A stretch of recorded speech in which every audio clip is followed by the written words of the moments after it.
നമസ്കാരം. പ്രവാസികളുടെ അന്നം മുട്ടുന്ന രീതിയിലേക്ക് കാര്യങ്ങൾ മാറിമറിയുകയാണ്. കണക്കുകൾ പ്രകാരം 40 ലക്ഷം മലയാളികൾ വിദേശത്ത് താമസിക്കുന്നവരോ ജോലി ചെയ്യുന്നവരോ ആണ്. അവരിൽ ഭൂരിഭാഗവും ഗൾഫ് രാജ്യങ്ങളിലാണ്. UAE-യിൽ സ്വകാര്യ മേഖലാ സ്ഥാപനങ്ങളിലെ സ്വദേശി ജീവനക്കാരുടെ എണ്ണം 1.14 ലക്ഷമായി ഉയർന്നു കഴിഞ്ഞു. സ്വദേശീവൽക്കരണ പദ്ധതിയായ നാഫീസ് നടപ്പാക്കുകയും ആനുകൂല്യം വർദ്ധിപ്പിക്കുകയും ചെയ്തതോടെയാണ് സ്വകാര്യ മേഖലയിലേക്ക് സ്വദേശികളെ ആകർഷിച്ചത്.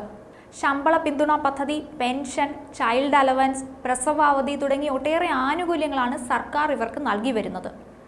ഈ വർഷം രണ്ടാം പാദത്തിലെ കണക്കനുസരിച്ച് 21,000 സ്വകാര്യ കമ്പനികളിൽ ഇമറാത്തുകളുടെ സാന്നിധ്യമുണ്ട്.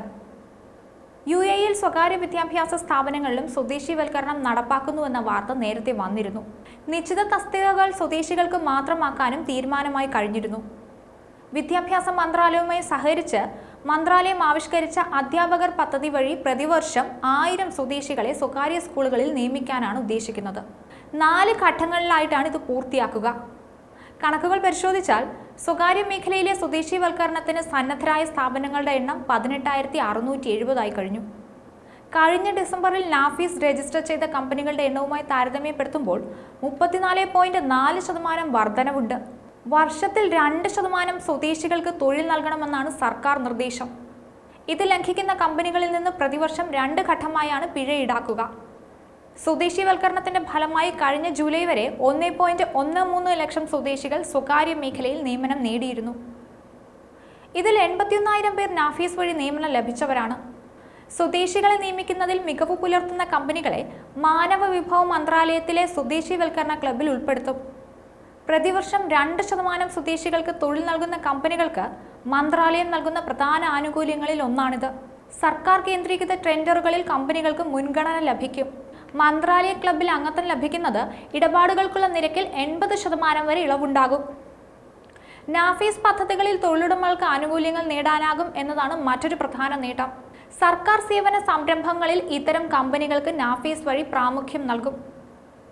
രാജ്യത്ത് കഴിഞ്ഞ മാസങ്ങളിൽ വിവിധ വിഭാഗങ്ങളിൽ സ്വദേശീവൽക്കരണം ഏർപ്പെടുത്തുകയും വിദേശികൾക്ക് വിസ വിലക്ക് ഏർപ്പെടുത്തുകയും ചെയ്തിരുന്നു.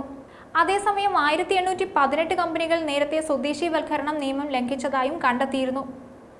നിയമം ലംഘനം നടത്തിയ എല്ലാ സ്ഥാപനങ്ങൾക്കുമെതിരെ 20,000 ദിർഹം മുതൽ 5 ലക്ഷം ദിർഹം വരെ പിഴ ചുമത്തും. 2022 രണ്ടാം പകുതി മുതൽ 2024 സെപ്റ്റംബർ 17 വരെയാണ് ഇവർ നിയമങ്ങൾ ലംഘിച്ച് നിയമനങ്ങൾ നടത്തിയിരിക്കുന്നത്. ഈ കമ്പനികൾ 2784 പേരെയാണ് നിയമവിരുദ്ധമായി നിയമിച്ചിരിക്കുന്നത്.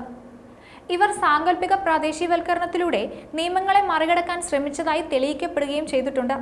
മാത്രമല്ല, ഇവർക്കെതിരെ പ്രോസിക്യൂഷൻ നടപടികളും സ്വീകരിക്കുമെന്നാണ് വിവരം. നിയമലംഘകരായ കമ്പനികളെ മൊഹ്റയുടെ സിസ്റ്റങ്ങളിൽ ഏറ്റവും താഴെത്തട്ടിലാണ് തരംതിരിച്ചിരിക്കുന്നത്. ശരിയായ സ്വദേശീവൽക്കരണം നടപ്പാക്കുന്നതിനൊപ്പം ആവശ്യമായ സാമ്പത്തിക വിഹിതം നൽകാനും കമ്പനികളോട് ആവശ്യപ്പെട്ടിട്ടുണ്ട്. നിയമങ്ങൾ ലംഘിച്ച വ്യക്തികൾക്ക് അവരുടെ നാഫീസ് ആനുകൂല്യങ്ങളും മറ്റും മുൻകാല സാമ്പത്തിക ആനുകൂല്യങ്ങളും നിർത്തലാക്കും.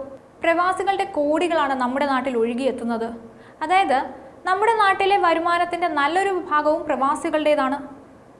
എന്തായാലും സ്വദേശീവൽക്കരണം പ്രവാസികൾക്ക് തിരിച്ചടിയായി മാറുമെന്നതിൽ സംശയമില്ല. ന്യൂസ് ഡെസ്ക് ഈനാട് മലയാളം.